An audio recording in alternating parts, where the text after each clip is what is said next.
Does reforming California necessitate tax hikes for all? I ask Grover Norquist, president of Americans for Tax Reform.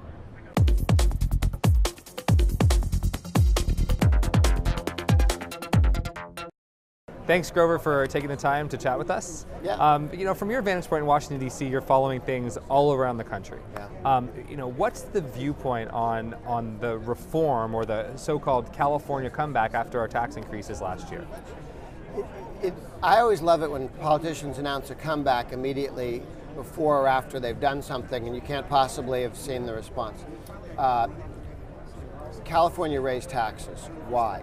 In order to not reform their state education spending, in order not to reform their pension systems, in order not to reform their pay and pensions and benefits for state workers. So in order not to do those three things, they raised taxes, which is two problems. One, they have higher taxes and people can and will move out of the state to non-income tax states. Income tax now about 13%, top rate. In Texas, it's 0. In Florida, it's 0. In Nevada, it's 0. At some point, people make decisions on the margin and they don't live in California, particularly if they have money. About 1 million people have left in the last decade. That's going to move forward more rather than less. So California's failure to reform, raising taxes is not reform. Raising taxes is what you do instead of reforming. Indiana, problem state, one of the Northeast Rust Belt states, passed labor law reform in right to work. Yep. Michigan, right to work. Michigan, pension reform. Wisconsin, dramatic pension reform, government pay reform. Illinois, like California, raised taxes instead of reforming anything. So we have an experiment, a controlled experiment. 25 states have a Republican governor and both houses legislature, like Indiana and Michigan and Wisconsin and Texas and Florida. 13 states, like California and Illinois, are all Democrat, governor, both houses and legislature.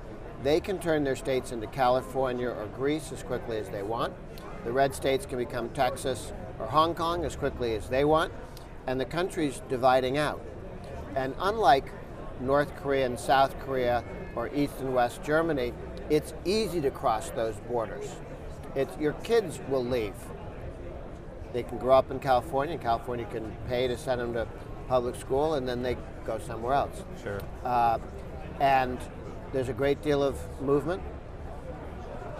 And when California says we're not going to reform government, we're going to raise taxes, it damages itself twice. Once with the higher taxes, once with the failure to reform. And it's not as if they can sit there. California's doing what Detroit and the Midwest did, the unionized Midwest did in the past. Oh, everybody loves us, everybody comes out here, we're where the jobs are, we're where the high income is, and we don't have to change. If we change anything, then we won't continue to be that. In point of fact, by not reforming and not changing and by acting as if nothing would ever change, Michigan went from 1.8 million people to 700,000. They're that much? I thought there were like 3 people left. I wasn't sure.